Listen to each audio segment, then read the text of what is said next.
जो पृष्ठभूमि है हम सभी जानते हैं कि पाकिस्तान द्वारा जो भेजे गए आतंकवादी थे उन लोगों ने निहत्थे और बेकसूर भारतीयों की हत्या की थी। 29 लोगों की, जो कि बिल्कुल जिसकी सबों ने भर्त्सना की।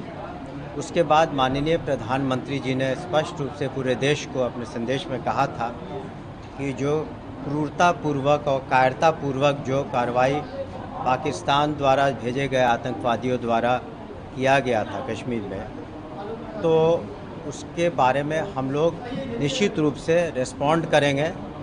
और भारत ने कल और प्रधानमंत्री माननीय श्री नरेंद्र मोदी जी के अगुवाई में जो केंद्र की सरकार है, केंद्र सरकार ने निर्णय लिया कि कल देर रात 9 आतंकी ठिकानों पर भारत की भूमि से वहां अटैक किया गया है, जिसमें ये सभी 9 आतंकवादी के जो ठिकाने हैं वो नष्ट हुए, बिल्कुल बर्बाद हो गए हैं।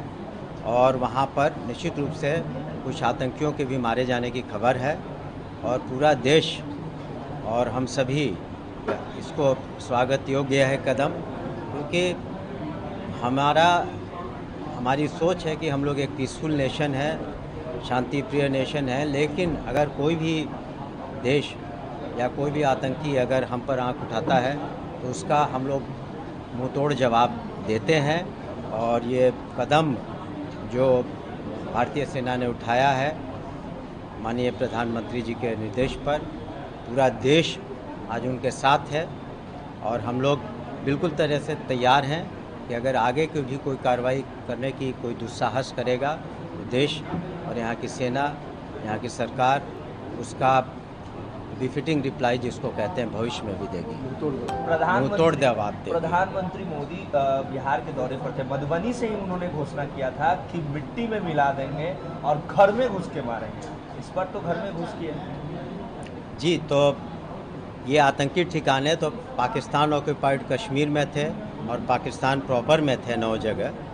तो उनके घर में तो अटैक हुआ ही, और घर में घुस करके ये जो आतंकी जो ठिकाने थे उनको अटैक किया गया। लेकिन ये गौरतलब ये भी बात है कि किसी भी सिविलियन टारगेट को, किसी भी मिलिट्री टारगेट को नहीं टच किया गया। लेकिन ये दर्शाता है कि हम कितने बिल्कुल रिस्पॉन्सिबल हैं, नेशन है, कि हम सोच समझकर जो भी कार्रवाई होती है करते हैं। और भविष्य में भी अगर किसी ने हिमाकत की इस तरह की कायरतापूर्वक कार्रवाई करने के लिए, तो यहाँ की सेना, यहाँ की सरकार निश्चित रूप से उसका मुंहतोड़ जवाब देगी। उन विरोधियों को क्या जवाब दीजिएगा जो राफेल में नींबू मिर्ची लगाकर सेना का मनोबल को कमज़ोर कर रहे थे? देखिए, जब देश की सुरक्षा का प्रश्न उठता है तो किसी को इस पर राजनीति करने की आवश्यकता नहीं है, चाहे कोई भी हो, वो विपक्ष हो या अन्य कोई पार्टियां हो, व्यक्ति विशेष हों। तो बिल्कुल हम सभी भारतीय हैं, ये सोचना चाहिए।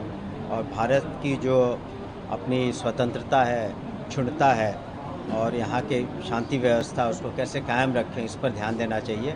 और ये व्यक्ति विशेष और किसी पार्टी की बात नहीं है। धन्यवाद। देश का सवाल है जी। लाठीचार्ज भी किया गया, लगातार ऐसे मामले देखने को मिल रहा है। सप्लीमेंट्री रिजल्ट की मांग उन लोगों की रही है, लगातार उन लोगों का कहना है कि सप्लीमेंट्री रिजल्ट। इसमें निर्णय मैंने पूर्व में भी हमारे ऑफिस में भी, मेरे निवास पर भी वो लोग आए थे।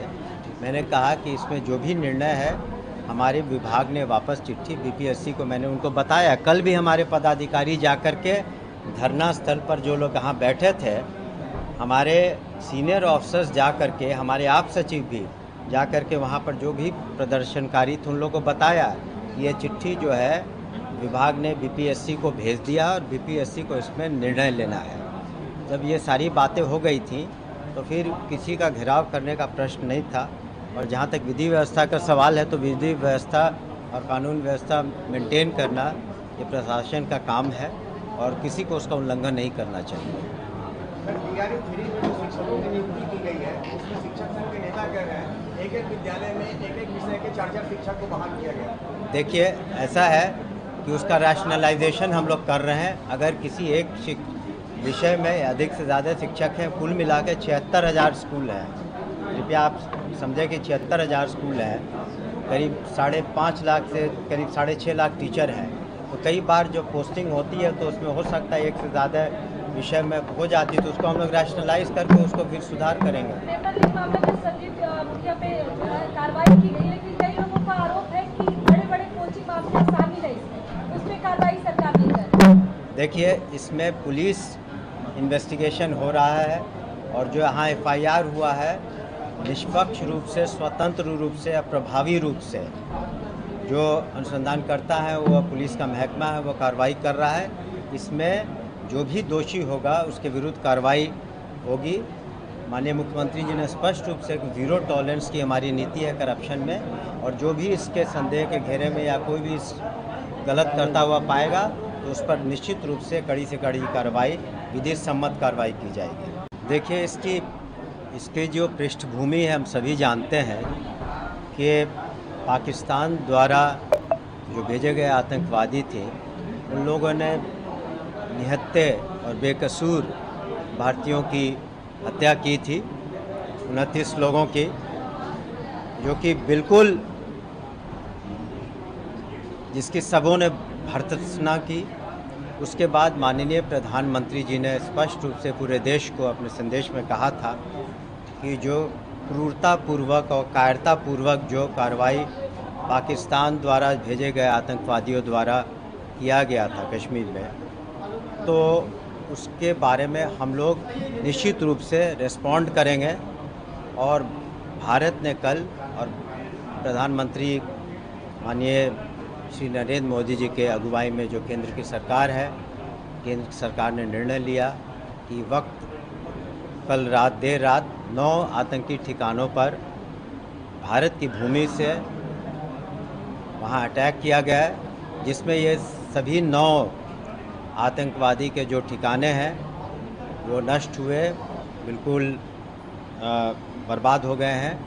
और वहाँ पर निश्चित रूप से कुछ आतंकियों के भी मारे जाने की खबर है, और पूरा देश और हम सभी इसको स्वागत योग्य है कदम, क्योंकि हमारी सोच है कि हम लोग एक पीसफुल नेशन है, शांति प्रिय नेशन है। लेकिन अगर कोई भी देश या कोई भी आतंकी अगर हम पर आंख उठाता है तो उसका हम लोग मुंह तोड़ जवाब देते हैं। और ये कदम जो भारतीय सेना ने उठाया है माननीय प्रधानमंत्री जी के निर्देश पर, पूरा देश आज उनके साथ है, और हम लोग बिल्कुल तरह से तैयार हैं कि अगर आगे की भी कोई कार्रवाई करने की कोई दुस्साहस करेगा तो देश और यहाँ की सेना, यहाँ की सरकार उसका बिफिटिंग रिप्लाई जिसको कहते हैं भविष्य में भी देगी, मुंहतोड़ जवाब देगी। प्रधानमंत्री मोदी बिहार के दौरे पर थे, मधुबनी से ही उन्होंने घोषणा किया था कि मिट्टी में मिला देंगे और घर में घुस के मारेंगे। इस पर तो घर में घुस किए जी, तो ये आतंकी ठिकाने तो पाकिस्तान ऑक्युपाइड कश्मीर में थे।